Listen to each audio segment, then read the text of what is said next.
Aija Andrējeva ir viena no Latvijas labākajām dziedātājām, kura spējusi ar savu spēcīgo balsi un vienmēr klusējošo enerģiju aizraut nevienu vienklausītāju. Savulaik Aija dziedājusi dažādos duetos, pierādījusi savas vokālās prasmes dažādos starptautiskos konkursos. Šobrīd viņai ir veiksmīga solo karjera. Aija uz skatuves izskatās aburoša un pārliecināta par sevi, taču nevienmēr tā tas ir bijis. Vienā brīdī bija tāds kaut kāds lūzuma punkts, ka man vienkārši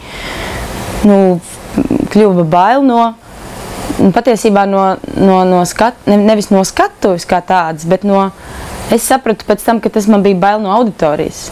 Man bija bail, vai mani sapratīs, un tad ar mani notika visādas dīvainas lietas. Es uzgāju uz skatuves, un es nevarēju savākties līdz tādam stāvoklim, ka es nespēju kontrolēt ne savu balsi, ne to, ko es daru, jo tās bailes bija tik stipras, ka tu vienkārši vibrē, un tu nesaproti, kas notiek.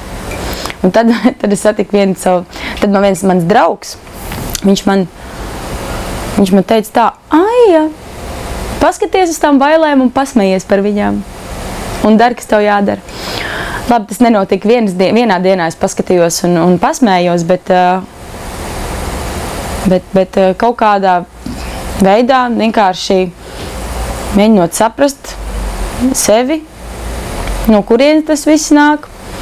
Un patiesībā jau sāk ticēt sev, vienkārši ticēt saviem spēkiem, un pamazām tās bailes kaut kā atkāpās no manis.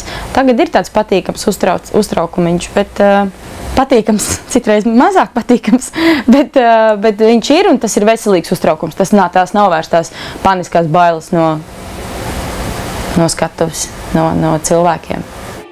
Aijai ir savi padomi, kā tikt galā ar grūtībām. Svarīgākais no tiem – izvirzīt mērķi. Viss ir darīšanas vaina. Tiklīdz ir kaut kāda tāda sajūta, ka to vajadzētu mest malā, vienkārši ir jāpiespiež sevi un jāiet. Jāiet tālāk, jāiet uz priekšu, un pēc tam tu tam tiec pāri, un tad viss aiziet jau atkal savu gaitu. Es pat nezinu, kā ar to tik galā. Man šķiet, ja tiešām ir uzstādīts mērķis, un ja tas ir tavs sapnis, tad tu neapstāsies pie pirmajām, pie otrajām un pie trešajām grūtībām un ies to un darīs to.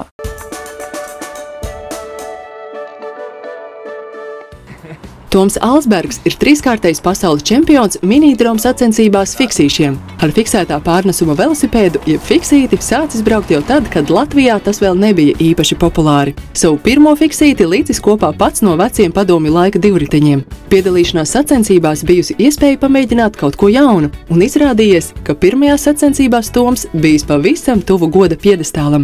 Uzrādītais rezultāts bijis kā stimuls piedalīties nākošajās sacensībās, kas atnesušas uzvaru. Ar tām grūtībām ir tā, ka, nezinu, man personīgi, man laikam ir vislielākais stress nedēļu, 2 nedēļas pirms sacensībām. Es bieži vien, tad tu sāc domāt par savu tehniku, par zobratu attiecību un domā, varbūt kaut kas tomēr ir jāmaina, ir jādara savādāk, bet tad, kad pienāk tā sacensība diena un kad es esmu uz tās starta līnijas, es pat nezinu, es kaut kā tādā brīdī nomierinos vai māku sev nomierināt, un tad es jūtos pilnīgi brīvs, un es redzu, ka pretinieks man varbūt ir satraucies, un es vēl jau vairāk nomierinos tādā brīdī. Jā, man tas stress ir kaut kādu laiciņu pirms sacensībām. Un varbūt grūtākie brīži ir bijuši, kad, nezinu, kad tu piedzīvo kādu diezgan smagu kritienu. Šad tad ir jākrīt, un tad citreiz ir tāda nedaudz bailes sajūta.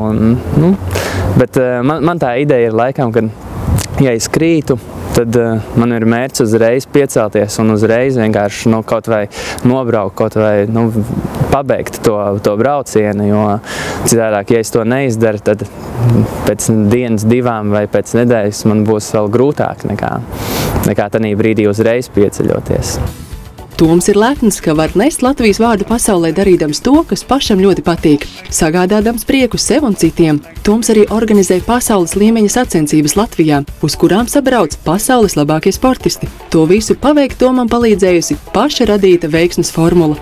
Tā formula laikam ir vispār pavisam vienkārši. Galvenais ir, es sev ticu. Es zinu, ko es varu, un ja es tam ticu, tad es zinu, ka es to varu arī izdarīt.